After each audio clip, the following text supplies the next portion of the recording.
In 1961, President Kennedy made a declaration. Automation replacing workers is the major domestic challenge of the 60s. 3 years later, President Johnson signed a law creating a commission, 14 people, hand-picked, given one job, figure out how to protect workers from machines. One of the 14 was Thomas Watson Jr., the CEO of IBM, the company building the computers that were automating American factories and offices. Another was Patrick Haggerty, the president of Texas Instruments, the company making the semiconductors that made automation possible. Right now, people are sitting around tables in Washington discussing how to protect workers from AI. The names on those chairs: OpenAI, Google, Microsoft. The names changed, the table didn't. In the 1950s, America was riding the post-war boom, factories running day and night, the economy growing faster than at any point in modern history. Detroit was the center of it all because the auto industry was the biggest employer in the country. Then the machines started changing. In 1951, Ford opened a new engine plant in Brook Park just outside Cleveland. Before that plant existed, making one engine block took 400 workers and 40 minutes. The new plant did it with 48 workers in under 20 minutes, same engine, a tenth of the people. One Big Three auto executive told a trade magazine what automation really meant. Automation is any operation that removes a man from production. Then he paused and added, "Don't pin my name on that, we have a labor problem to think of." By 1960, the auto industry in Michigan alone had cut 10,000 jobs through automation. Kennedy mentioned that exact number on Labor Day, standing in front of factory workers in Flint, a city that at the time had one of the highest household incomes in America. He won the election. In 1961, he created the Office of Automation and Manpower inside the Department of Labor. In 1962, he said publicly that maintaining full employment in the age of automation was the defining domestic challenge of the decade. Then in November 1963, Kennedy was shot. Lyndon Johnson took over, and in August 1964 he signed Public Law 88444, creating the National Commission on Technology, Automation, and Economic Progress. 14 members handpicked by the president, academics, labor leaders, business executives. They were given 1 year and one mandate: study what automation is doing to American workers and recommend what the government should do about it. The commission met monthly for a full year, heard testimony, reviewed data from across the country. In February 1966, they delivered their report, Technology and the American Economy, 115 pages of findings and recommendations. The proposals were specific. The government should become an employer of last resort for workers who couldn't find jobs anywhere else. A guaranteed income floor for every American family, federally funded retraining programs at real scale, a national computerized system to match displaced workers with open positions. The report landed on the president's desk, went to Congress, and newspapers covered it. The official story was clean. The president saw a crisis, built a commission, got a plan, and delivered it to the nation. Government doing what government is supposed to do, protecting its people. So the report came out. 115 pages, specific recommendations, a guaranteed income floor, the government as employer of last resort, national retraining programs, a computerized job matching system. This wasn't some think tank white paper that nobody asked for. This was a report commissioned by the President of the United States, written by 14 people he personally appointed, delivered to Congress, and covered by every major newspaper in the country. And if you stopped the story here, you'd assume it worked. You'd assume the recommendations were implemented, that programs were funded, that displaced workers got help. That would be the reasonable thing to believe when the president of the most powerful country on earth builds a commission and that commission delivers a detailed plan, the plan gets executed. That's not what happened. The guaranteed income floor never passed. The government as employer of last resort never created. The national retraining programs, they existed on paper, but the scale was so small it barely made a dent, a few thousand people in a country where automation was displacing tens of thousands every year. The computerized job matching system, it stayed in the report. Of the Commission's major recommendations, almost none were implemented at any meaningful scale. The report was praised, cited, discussed, and then shelved. So something doesn't add up. A sitting president creates a commission.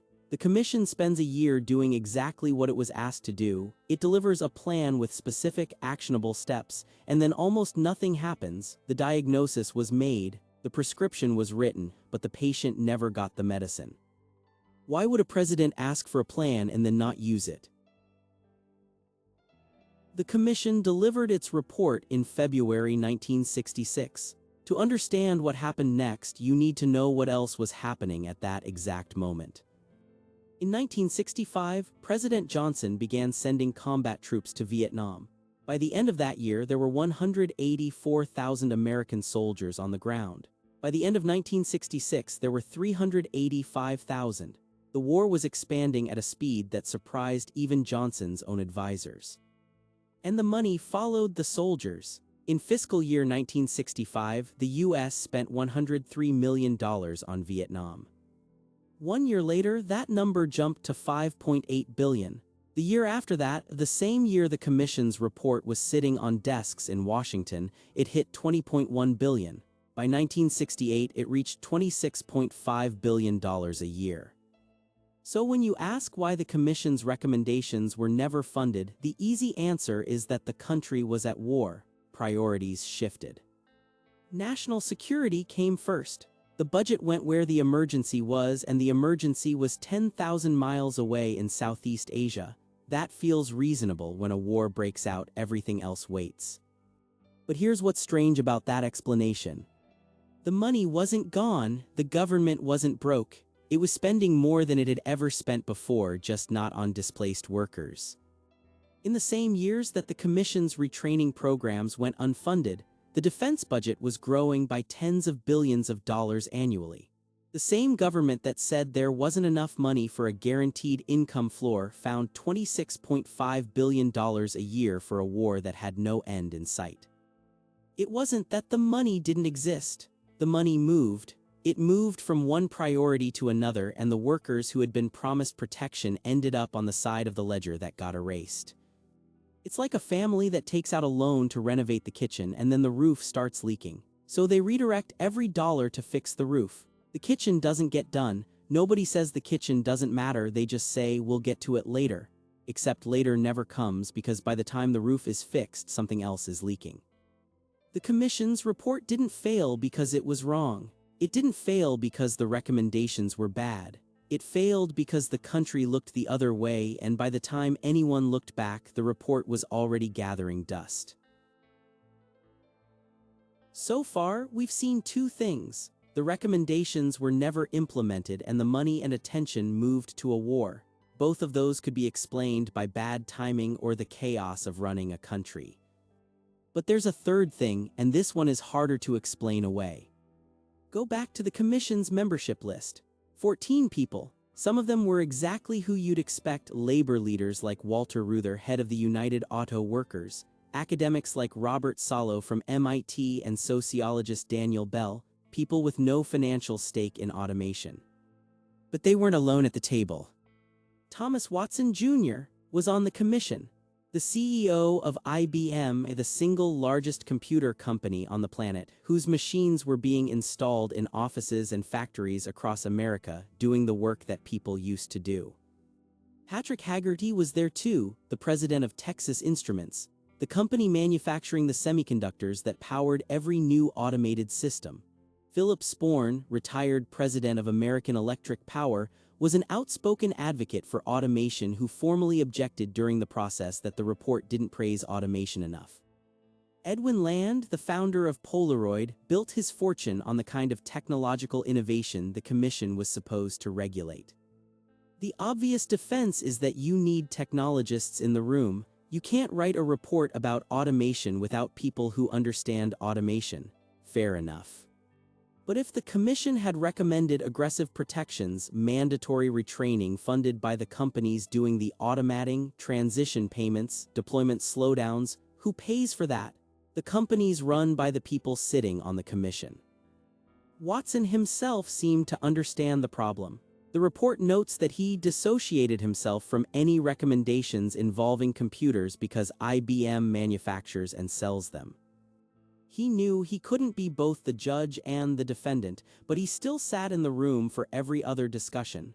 Haggerty and Sporn had no such disclaimer, they participated fully. Now connect all three angles. The recommendations were never implemented. The country's attention and money moved to Vietnam, and the people who wrote the report had every financial reason to keep it soft. Any one of those alone could be an accident. Two starts to look like a pattern. All three together, a weak report, written by people who benefit from its weakness, released at the exact moment nobody is paying attention, that stops looking like failure. That looks like something that was never designed to succeed.